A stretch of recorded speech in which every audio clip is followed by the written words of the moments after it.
This is Dr. Sherry McMasters, Superintendent of the Cedar Ridge School District, and we are here to answer more questions concerning the blended virtual and on-site learning. I have with me that's going to help answer these questions Miss Kathy Magness, the elementary principal. She will be answering some of the questions, and Mr. Chris Davis, the assistant high school principal. Both of them will answer questions as we go through, and we're ready to get started. The first thing that you need to make sure that you do is read the Ready for Learning FAQ document that is on the school website. It is on the very first page. It's a big blue banner. Check that. You'll find a lot of the answers to the questions that you have on that FAQ document. Dr. McMasters, could you explain the difference between on-site, blended, virtual learning, and homeschool? Okay. The on-site learning is where the students will come to school. They will sit in the classroom with their teacher and they will go through their daily activities in the class with the teacher in front of them providing that instruction. The blended learning, the students will be at home. They will download the assignments, watch those assignments that the teachers have recorded during the day, and they will complete those assignments and send them back to the school. Virtual learning will only take place if the school is closed. The virtual learning is every student is at home. Those students will do basically the same thing. We'll have live lessons as the teacher teaches. It will be recorded. For those that can log in, they will be live with the teacher. For those that cannot, they will download their lessons once they are or have internet. The homeschool is where the parent chooses to homeschool the student. They will sign papers stating that, and then that parent is responsible for that education instead of the Cedar Ridge School District. Does anybody have anything to add to that? In the case of the blended learning, that student, although they will be doing their lessons at home, and those will be brought to them through the website, through Google Suite, there will be times that those students will also need to be on campus. Let's say that they have a CTE class such as welding. They may have a project that they have to do. They may have to come on campus to do those projects at times, or any other class that has activities outside the classroom. They may have to come on campus to do that. With the blended learning and with the on-site learning, there will also be some tests that to help the students, help the teachers determine where the students are as far as grade level, knowledge, what they've retained after they left in March. There will be tests, and those tests will be given on campus if possible. Dr. McMasters, will the district be provided hotspots from the state? Yes. The district has purchased 7 hotspots. Those will be placed at different areas around Port Charlotte, Newark, Oil Trough, and Thida. There are also 35 hotspots that have been issued to the district through the state, and those will be issued. The students will have to meet a certain criteria in order to receive that, and then it will go into the home. So the district has received 20 AT&T hotspots and 15 Verizon hotspots. Those hotspots will be issued based on need. Something that everyone needs to understand is if your location where you live, there is no internet available, then these hotspots will not work in your home. You have to have some type of access to internet, whether you choose to purchase it or not. You have to have access to it in order for that hotspot to work in your home.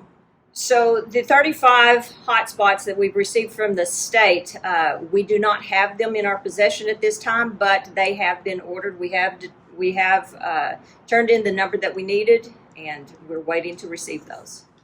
Everyone needs to register. So if I am coming on site, do I need to register And if I'm doing blended, do I need to register? Yes, everyone needs to register. It doesn't matter whether they're going to be on-site or blended.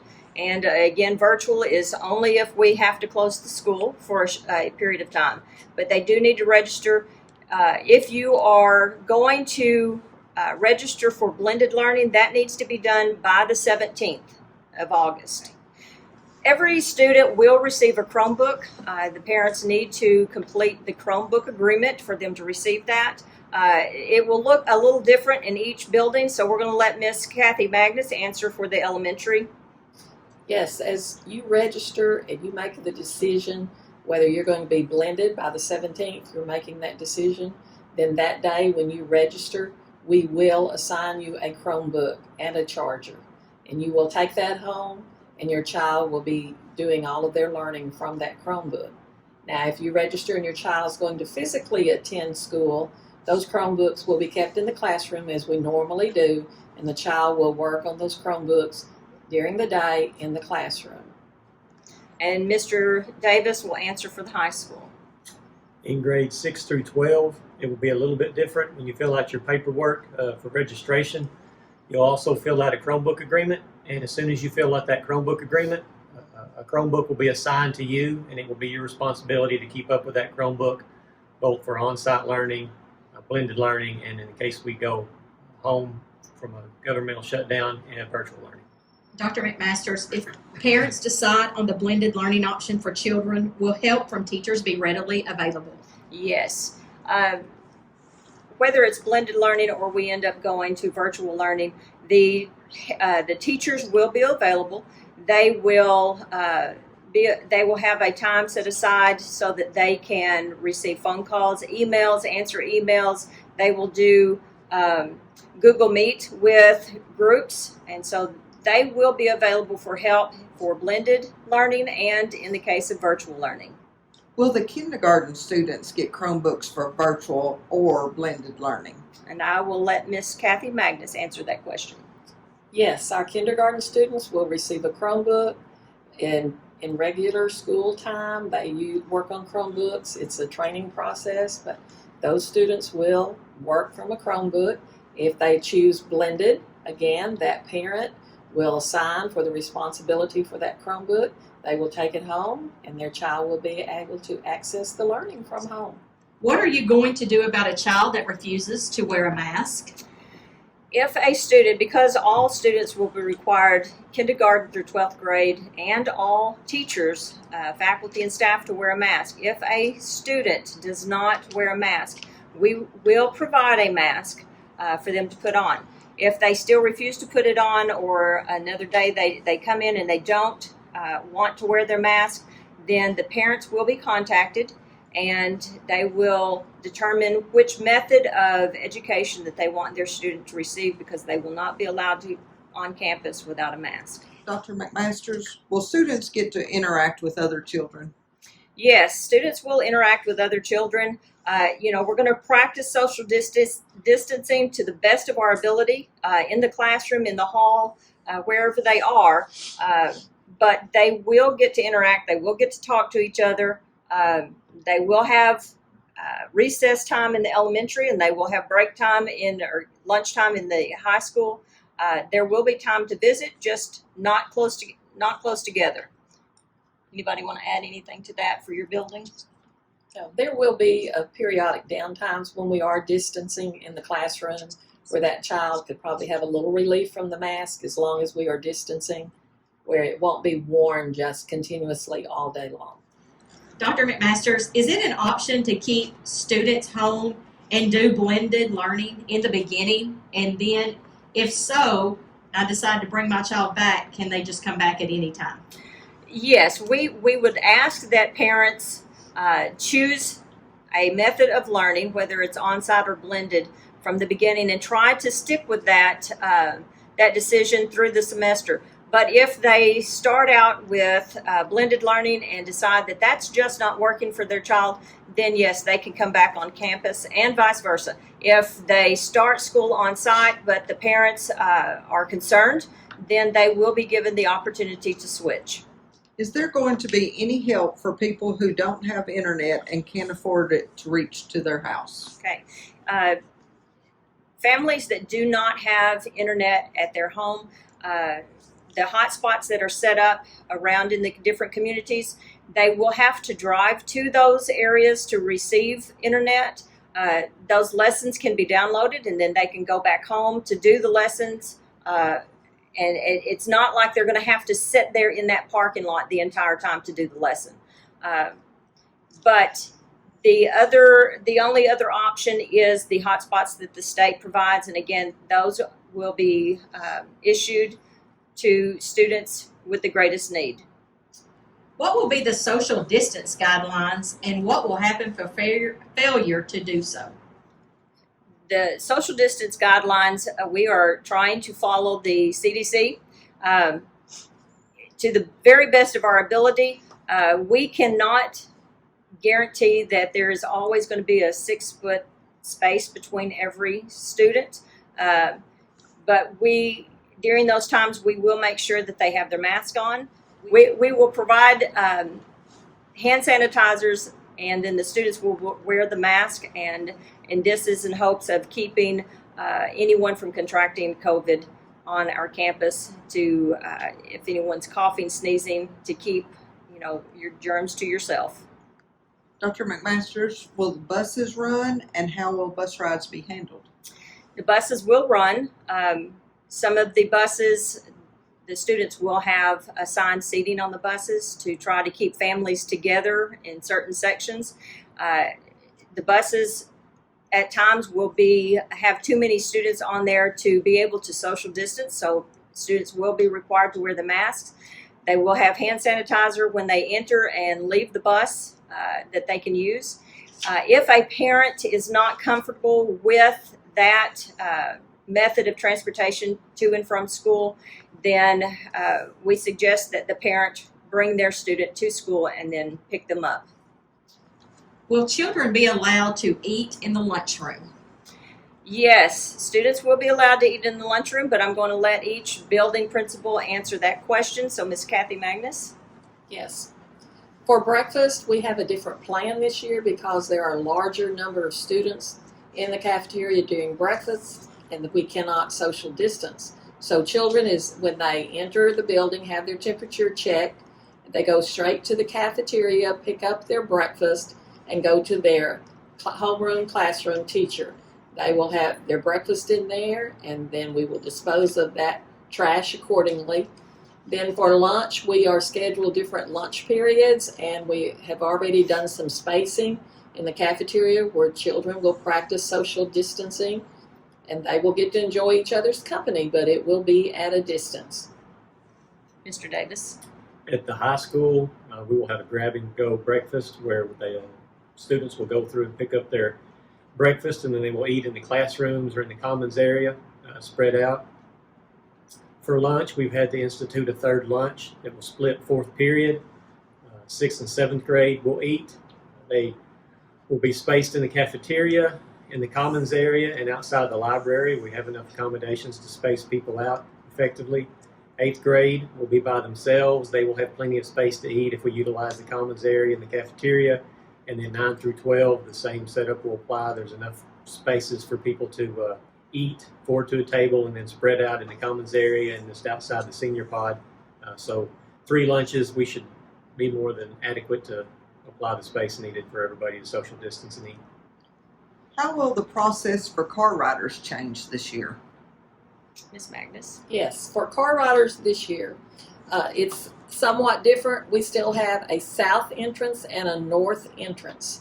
If your child is in would be in grades K through 2, they will enter from the south entrance, is where you would come through to pick up car riders.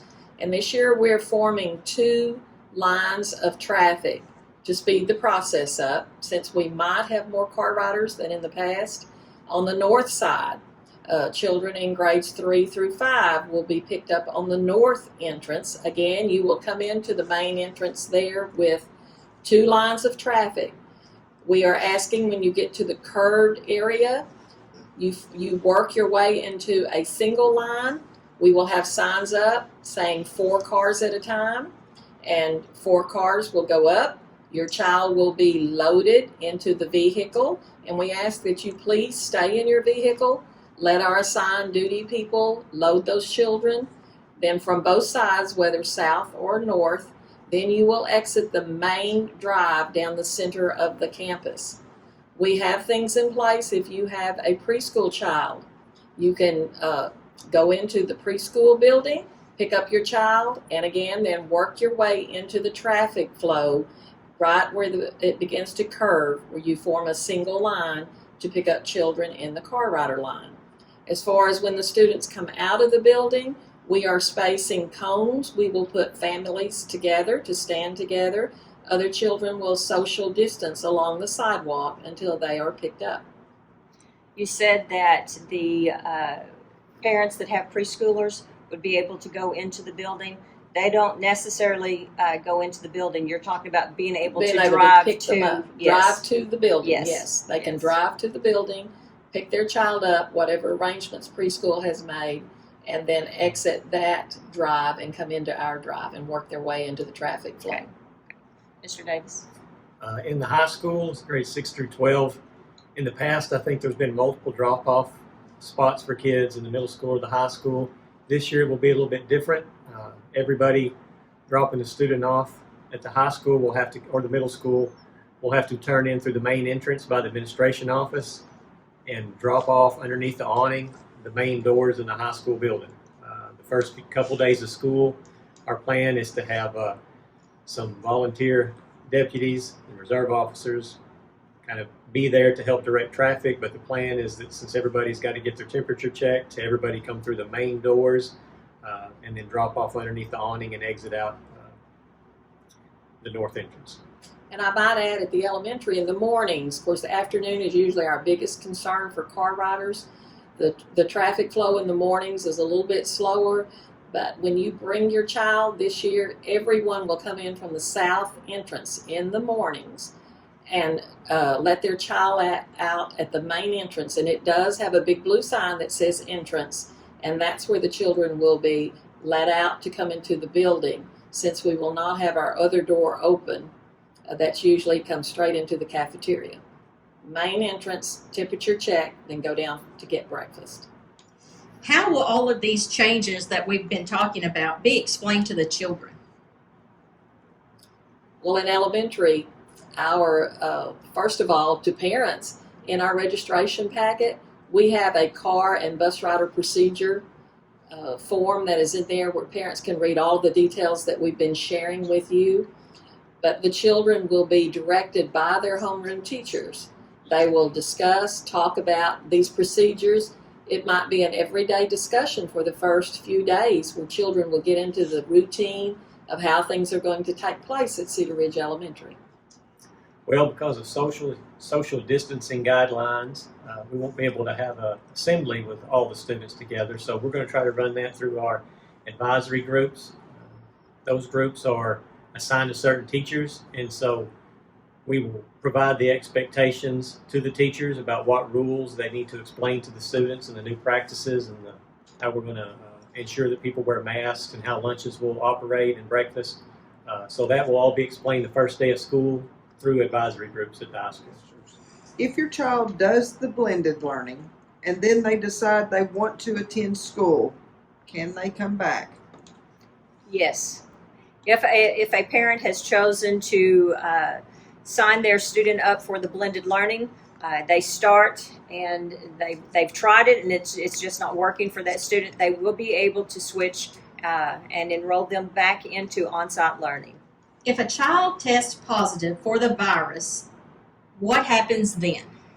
If a child or a teacher, faculty, staff member tests positive for the virus, we do have a chart that can be found on the website that provides that information as far as the percentage of positive cases in the county. The number of positive cases in a building will determine the number of days that the building will be closed. For example, if there is a student that tests positive in the elementary and there is 5% or less positive cases in the county, Independence County, then the school would close for 24 hours in order for that building to be sanitized and disinfected. As the numbers go up, the amount of time that the school will close will be longer. We've talked about the fact that the children get to eat lunch in the building, but how will the children social distance at lunch and recess? Okay, I'll let Miss Magness answer that question. At recess, we have followed guidelines as closely as we possibly can. We have divided grade levels onto certain playgrounds, and the teachers are aware of that. We've had training this week. We've discussed this. They will go to certain designated playground areas so that the children are not mixing when it comes to cross grades. Then they're not going to mix with other grade levels. And the teachers will keep a close eye outside to be sure that children are playing and enjoying and having fun and not gathering in little too small groups that would not follow the social guidelines for distancing. Will parents be notified of positive COVID-19 cases on our campus? If a faculty, staff, or student tests positive for COVID, the parents will be notified. Miss Brianna Goodman is our point of contact with the Arkansas Department of Health. She can be contacted if you have any questions about COVID or issues with sanitation or things that are going on in the school district. If there is a positive case, the Arkansas Department of Health will do the trace to determine who has come in contact with that positive case. So the parents would be notified that their child did come in contact with a positive case if that happens. How many positive COVID-19 cases must there be before the school closes? The school will close if there is just one positive case. Now, like I said before, the amount of days that it is closed will be determined by the number, but one positive case will close the school for a 24-hour period of time. What are the hours for school this year? The hours for school are the same as usual. Classes will start at 8 o'clock. Students will be allowed into the buildings beginning at 7:30. Classes will dismiss at 3:05 for car riders at the elementary, 3:10 for bus riders at the elementary. 3:15 at the high school. 3:05, 3:10, and 3:15, depending on the grade level. How many students will be in each class this year? The classes will be as usual. Those that are enrolled in the class, they will be there. We will try to social distance to the best of our ability, but we will not limit the number of students in the class based on COVID. Is there going to be any after-school program? Yes, there will be an after-school program. We have the 21st Century Grant that will provide time after school and lessons and activities for students, and we will continue that. Can you clarify if parents have to have an appointment to come into the school, and if so, how will this specifically work? Parents will need to call before entering the building so that they can be let in, but I will let each building principal describe how it's going to work in their building. First of all, at the elementary school, when you walk up to the main entrance, you will buzz in. We have a lock system. One of the secretaries will visit with you, ask you what your business is, and if you have an appointment, then if you have a mask on, we are asking that you wear a mask. You walk into the main office area. We will have seating for you while you wait for your appointment. And if it's a scheduled appointment, then we will have an area away from the students that you can meet with that teacher or a specialty teacher, whatever the appointment pertains to. Now, if you just come in and you haven't made an appointment prior to entering, we will ask your business again, ask that you have on a mask, and you will come into the elementary office and we will deal with it from then on a personal level. Mr. Davis? At the high school level, We're not requiring appointments for you to come in, but it would be a good idea if you knew you had to make a visit or a conference with someone to call ahead of time. Masks must be worn, plexiglass dividers are in place, but you may just come into the high school if you have questions, but you will not be allowed to eat lunch with your student or go into the building itself. You would make contact at the office, and we would take care of whatever situation needed to be taken care of at that point in time. If our children bring water bottles to school, where will they refill the water bottle, and how would this location be sanitized, and how often? Okay, we have a few of the fountains where they can fill their bottles up. The regular drinking fountains will be turned off so that students cannot get drinks out of those. But they will be allowed to fill their bottles. We, at this particular time, may not have enough of those throughout the buildings, and we are working on correcting that. They will be cleaned daily, and we will have people that are going through and actually disinfecting and wiping down door handles and fountains and things like that throughout the day. Dr. McMasters, will small children be forced to wear a mask and stay seated all day? Students kindergarten through 12th grade will be required to wear a mask. They will not be required to stay seated all day. They will go to their classes. If they are able to social distance, they will be able to take those masks down. When they are up and moving or unable to social distance, the mask will have to be on. What is the rule if we need to keep our children home due to following ADH and CDC guidelines, such as running a fever? The student's parent need to contact the school before 10 o'clock of the morning if their child has a fever and is unable to come to school. That call will be documented to let your building principals know that the student was running fever, was sick, and that will be taken into consideration when looking at the number of absences. No, just to clarify that if you do miss school and you're in a credit-bearing course, when it gets to 9 absences, you are at risk of losing credit for that class and also having a family needs a service filed against you. If we know that you had absences because of illness, because of COVID-19 possibly, or having fever, then that will all be taken into consideration. So it's very important that you notify the school and let them know exactly what's going on and why your child is absent. As a parent of athletes that do not drive, will we be able to attend games? At this time, yes, you will be able to attend games, but we will follow the Arkansas Activities Association guidelines and the Arkansas Department of Health guidelines. And we will know more as we get closer to that time. Does the district have specific guidelines on the mask, such as the make, the shape, the material, etc.? No. We just ask that a face mask be worn, that it covers the nose and the mouth, so that students, when they are coughing, sneezing, that they are not getting any type of germs onto anyone else. At the high school, we will also address the mask issue with the same policy as the dress code. So nothing inappropriate may be worn on the mask. You may be asked to take the mask off and replace with one that the school provides you. But the dress code and all the things that go along with dress code still apply to the masks. And the same thing applies at the elementary. Follow the correct dress code as far as appropriate language or designs that are on the face mask. Will there be staff to help direct children to their classrooms the first several days of school, since we can't take them into the classrooms?